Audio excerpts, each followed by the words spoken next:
I'm now going to hand over to Mary Burce Warlick, the Deputy Executive Director of the International Energy Agency, who's kindly going to give us some opening remarks on behalf of the IEA.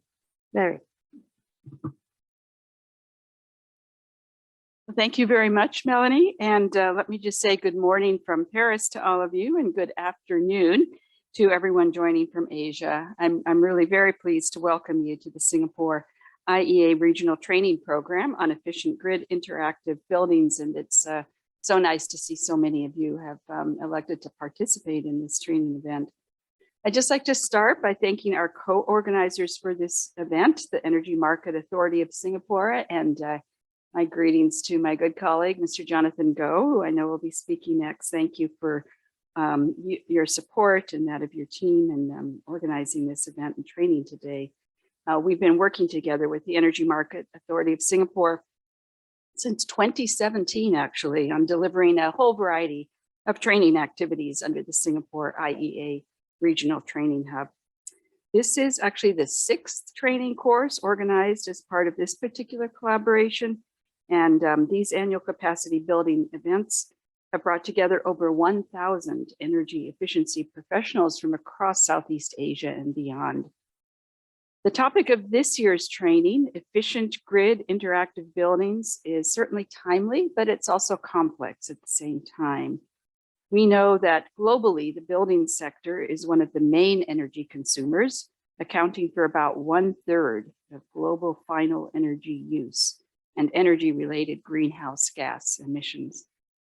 And from the IEA's analysis, we can see that without ambitious policy actions, final energy consumption and related CO2 emissions from buildings will continue to grow rapidly as floor areas grows and living standards increase, especially in developing and emerging economies.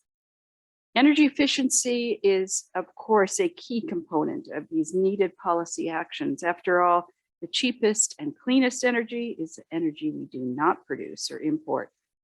And energy efficiency, as I think you all know, brings a lot of benefits besides saving energy and reducing CO2 emissions. It actually improves people's lives, their health and well-being, productivity, it creates jobs, improves energy security, and increases disposable incomes, just to name a few of the benefits. And our analysis shows that global progress on energy efficiency can and needs to double within this decade in order to move closer to net zero goals crucial for fulfilling the Paris Agreement, limiting global warming and its harmful effects for all of us. So there's a great deal of work to be done. According to our Net Zero by 2050 report, a combination of large-scale improvements in energy efficiency, electrification, and decarbonization could lead to the reduction of global direct CO2 emissions from buildings by more than 95% by 2050 in relation to 2020. And at the same time, rapid electrification of end uses and increasing the share of variable renewables in the electricity mix will put substantial pressure on the electricity grid and present challenges in balancing its loads. And buildings will contribute significantly to this problem if their potential for demand flexibility is not realized. And therefore, in our view, it's crucial to shift away from looking at buildings as passive consumers of energy toward their potential to be active and connected players in the energy system that can offer opportunities for demand flexibility and reduction in peak demand. Now, efficient grid interactive buildings should have high performance envelopes, optimized designs, and very efficient appliances and equipment. And they should be also able to respond to the signals from the grid and shift electricity consumption towards the times when electricity is the cleanest and the cheapest. They can be enabled to generate renewable energy on site and trade it within a connected community. And when coupled with smart EV charging and energy storage, these buildings can store and dispatch renewable energy when it is needed. So with this training, we're inviting you to introduce new policy measures towards developing these kinds of active buildings that are not just isolated energy consumers, but will provide dynamic energy efficiency and flexibility potential within the energy system. Now, I know we have a very full agenda ahead for this 3-day training with close to 180 registered participants and more than 40 experts from all around the world supporting the program through their presentations, as well as breakout sessions, virtual networking, and discussions. So once again, I really want to thank all of the participants, all of the presenters, and really want to encourage you all to participate and contribute actively to this training by sharing your knowledge and insights, asking questions, learning from others, and as I said, sharing your work and experiences and best practices. So thank you once again, and wish you a really productive and insightful 3 days ahead. Thank you so much. Thank you so much, Mary, for very clearly laying out why we're here and why it's so necessary to start to think in this more advanced way about how buildings start to interact with the energy system as a whole. And with that, I'll now turn to Jonathan and ask him to deliver his opening remarks on behalf of EMA Singapore. Thank you, Jonathan. Well, thank you, Mel. And also thank you to Ambassador Mary Warlick. I mean, it's a pity we're not able to do this in person. And it's been 2 or 3 years now that we are doing this virtually, but nevertheless, it's great to see everybody. So perhaps I'll say a few words too on today's program and training program. Now, so Ambassador Mary Warlick, Deputy Executive Director of the International Energy Agency, Dr. Nuki, Utama, Executive Director of the ASEAN Center for Energy, distinguished guests, ladies and gentlemen, greetings from Singapore. Now, a very warm welcome to the Singapore-IEA Regional Training Program on Efficient Grid Interactive Buildings. I'm very, in fact, all of us here, and my colleagues here too, are very excited and glad to see so many participants. In fact, close to about, say, 200 of you from 33 countries joining us today. So as I mentioned earlier, we've been very happy to actually welcome all of you to join us in Singapore. So we hope that we can do this in person next year, really. And to begin again, I would like to first express my deepest appreciation to the IEA and especially Mel's team, for working very hard on this program over the last few months, really, to put together an excellent panel of experts and professionals that will, give us a very good background and also knowledge sharing on today's topics. Now, Singapore and the IEA have a very long and close-knitted working relationship. Now, this training program built on the strong momentum of capacity building initiatives under the Singapore-IEA Regional Training Hub initiative, which was first launched in 2016. Many of you have also participated in the past training programs, and we appreciate all your support over the years. Today, I am delighted, together with the IEA, to open the 6th edition of the training program, focusing on efficient grid interactive buildings. According to the IEA Southeast Asia Energy Outlook, Southeast Asia's energy demand has increased an average by around 3% annually over the past 2 decades, and this trend will continue to 2030 under today's policy settings. Despite being hit hard by the pandemic, the region has continued to step up our policy ambition. 6 ASEAN member states have announced net zero ambitions and carbon neutrality targets. Energy efficiency is one of the critical levers to move Southeast Asia towards a sustainable energy future. And there remains significant untapped potential in the region. Commonly known as the first fuel, energy efficiency has long been recognized as an important pillar in our energy transitions. The IEA's Net Zero by 2050 report estimates that energy efficiency improvements and electrification can drive a 70% reduction in buildings-related emissions through to 2050. Further, with the increasing complexities in the grids brought about by the rise of variable renewable generation and growing peak electricity demand, buildings can play an important role in providing flexibility to the grid. I think this was also mentioned by Ambassador Mary earlier. Now, let me take the opportunity to share a little bit more about what Singapore is doing on this front. Earlier this year, Singapore announced an ambition to achieve net zero ambitions by or around mid-century. The built environment sector plays an important role in this endeavor. With Singapore being a dense urban center and business hub, our buildings account for over 20% of our carbon emissions and consume more than a third of our nation's electricity. As such, Singapore has continued to push the frontiers in our environmental sustainability ambitions for the built environment. Last year, we announced the 4th Green Building Master Plan with targets to get to 80, 80, 80 in 2030. Now, I'll briefly explain what this means. Now, first, we aim to green 80% of our buildings by 2030. We have made good progress, and to date, 49% of our buildings have been greened. The second target is for 80% of our new buildings to be super low energy buildings from 2030. These are what we call SLE buildings, super low energy buildings. We should achieve at least 60% improvement in energy efficiency compared to 2005 levels, represent the next wave of our green building movement. And the third target for our best-in-class green buildings to achieve 80% improvement in energy efficiency by 2030. I think my colleagues from the Building Construction Authority would probably share more a little bit in the program. Now, beyond individual buildings, we also want our towns and districts to be more sustainable. There is the importance of grid interactive buildings, which is of today's focus of today's program. Now, under the Housing Development Board Green Town Program, now it aims to reduce the annual energy consumption of public estates by 15% by 2030. The government has rolled out several initiatives to support this, including the installation of smart LED lightings and solar panels. Further, a digital district, would also be built, and it will not just about technology, but also integrating technologies to connect people in ways that best address urban challenges and transform user experiences. Again, there will be more examples shared during some of the presentations that you will be looking at later.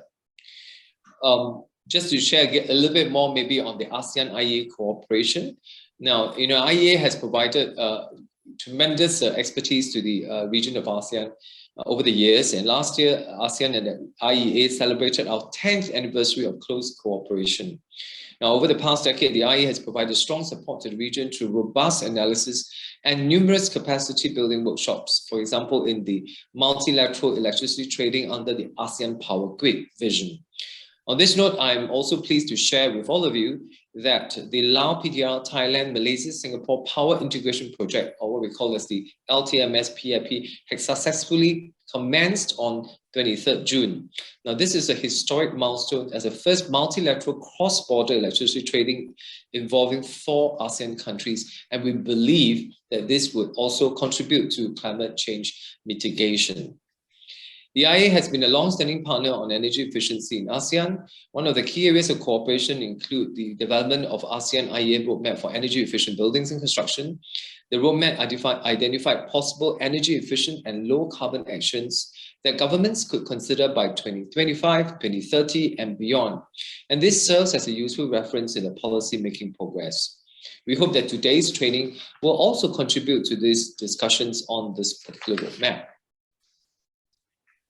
I would like to then finally thank the IEA colleagues for their persistent efforts in advancing the energy efficiency agenda globally and in Southeast Asia.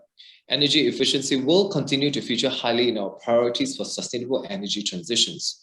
I'm also pleased that Singapore and the IEA will be co-hosting the Singapore-IEA Ministerial Roundtable on Energy Security in a Low-Carbon World on 26 October at the Singapore International Energy Week.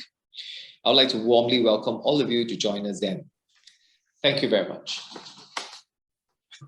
Thank you so much, Jonathan, and thanks ever for all of your support and your enthusiasm for the work that we do together on energy efficiency. And thank you so much for the help of your team in putting together events like this one. It's very much appreciated. And now to turn to another really important partner in the region, I'd like to ask Dr. Nuki from the ASEAN Centre for Energy to deliver his opening remarks. Dr. Nuki and his team are extremely important partners for the IEA in doing the work in the region, and particularly in doing research recently on buildings. So Dr. Nuki, please, the floor is yours. Thank you, Amel. Good morning, colleagues from IEA. Good afternoon for colleagues from Southeast Asia. Your Excellency, Jonathan Goh, the Director for External Relations at the Energy Market Authority, Singapore, Ismail Burce, the Deputy Executive Director for the International Energy Agency, IEA, and also Randy, the Economic Affairs Officer from United Nations, ESCAP Energy Division. Please allow me to share you with some of the energy efficiency milestones in ASEAN region. The 38th ASEAN Ministers on Energy Meeting, or AMEM, which is hosted virtually by Vietnam in 2021, endorsed two major deliverables. The first is the ASEAN Plan of Action for Energy Cooperation, or APEC Phase 2, 2021-2025, which serving as a blueprint for the long-term transformation of ASEAN energy landscape towards a sustainable future. And the second is the 6th ASEAN Energy Outlook, AO6. It was also endorsed to supplement the APEC Phase 2, identifying pathways and scenarios to pursue regional targets, and also endorse new regional targets in energy efficiency and conservation, including renewable energy. For the energy efficiency and conservation development, the new regional target is an energy intensity reduction target of 32% by 2025, based on 2005 levels. As included in the APEC Phase 2, among 6 other program areas, we are also glad to inform you that ASEAN has met the AI reduction target under the previous APEC 2016-2020, which was 21% in 2018, based on 2005 levels, above the 20% target. To reach ASEAN projected 32% energy intensity reduction by 2025, ASEAN need to enhance partnership and collaboration to expedite the overall implementation on energy efficiency, especially in building sectors. Colleagues, ladies and gentlemen, the building sector consumes more than 40% worldwide final energy and 25% of ASEAN final energy and process-related carbon dioxide emission. The ASEAN Plan of Action for Energy Cooperation, OBS number 3, strengthening sustainable energy efficiency in buildings, is one of the ASEAN primary plans for reducing energy intensity in the building industry. The ASEAN Roadmap for Energy Efficient Buildings and Construction, published on the 28th April 2022, guides ASEAN member states in achieving near, medium, and long-term targets on sustainable building. It is also established systematic scenarios and pathways towards net zero carbon building and construction. Thanks to IEA for being a good partner with us to develop the ASEAN Building Roadmap. And one essential policy measures in roadmap strategy for advancing the integration of sustainable energy into building in ASEAN is to encourage grid interactive energy efficient building. To promote grid interactive energy efficient building, several activities proposed, including increasing the adoption of digital tools to improve flexibility and sustainable energy deployment. Second, incorporating RE provisions into building energy codes. And lastly, promoting demand-side management, storage, and automation to optimize building energy efficiency, and also, of course, renewable energy integration.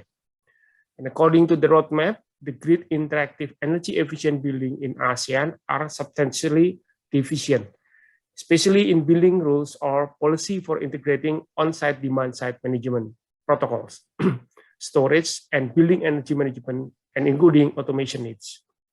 And to fully transform barriers into opportunities and stay on track to meet the net zero carbon targets, the member state need to adopt a set of laws and regulations.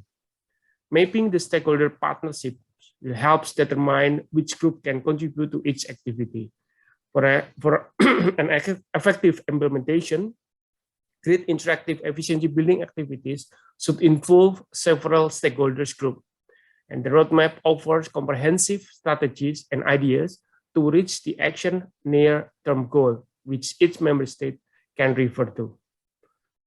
Colleagues, ladies and gentlemen, most ASEAN member states have recognized the need of energy efficiency by implementing energy efficiency legislation, establishing national EE target, and developing energy efficiency action plans to meet their national EE development and regional APEC Phase 2 goals. According to the ACE study conducted as the part of the 6th ASEAN Energy Outlook, the ambitious energy efficiency initiative have a significant impact to cut energy consumption in the region and attain the national energy intensity target by 2025. Regionally, ASEAN acknowledged the recently developed ASEAN Roadmap on Sustainable Building, which provide a critical reference document for member states as they face head-on issues in the building sectors. It has evolved as a result of significant stakeholder consultation and collaboration with relevant member state officials into a collection of potential policy tools and targets for member states to drive energy efficiency improvement for building and space cooling. While neither non-binding or mandatory, the roadmaps could be used to spark national discussion and plan to mobilize support and activities from many international partners into each ASEAN member state towards net zero ambition.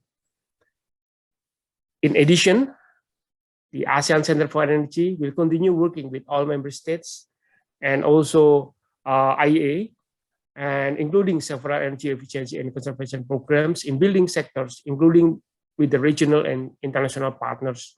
ACE also continue producing several strategic and analytical publications to promote the implementation of grid interactive energy efficient buildings in the future. In conclusion, promoting grid interactive energy efficient building is one of the roadmaps towards sustainable building and construction in the region. And the roadmap provides ASEAN policy makers with recommendation and activities to encourage grid interactive building adoption. The plan was designed to respond to the 38 AMEM, which is to reduce ASEAN aggregate energy intensity by 32% in 2025 and promote clean, renewable, and sustainable energy consumption in ASEAN towards net zero building. We are hopeful that this regional training program on efficient grid interactive building is able to build your capacity and strengthening networks among policymakers, academics, and professionals across the building sectors. And we look forward to collaborating with you all in the future to achieve our regional goals toward net zero building in ASEAN region.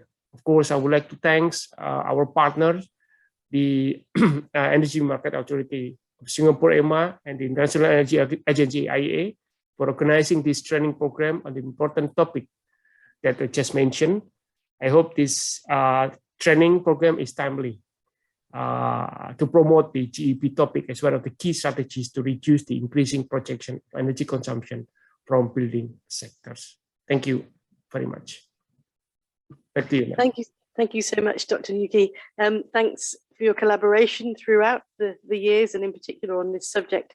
And thank you for so clearly demonstrating how the work that we're doing now builds on the work on the roadmaps on buildings and cooling that we've been doing over the last couple of years. So this is very much an extension of that work, and one of the findings of what are the most important things that we need to consider going forward. As Mary said in her opening remarks, it's complicated, and it's something that we are going to need to work very hard at to understand how we can, or what we can do, and how we can advise policymakers, and how we can share the very technical information that will be necessary for us to be successful in this area. With that, we finished our formal opening remarks.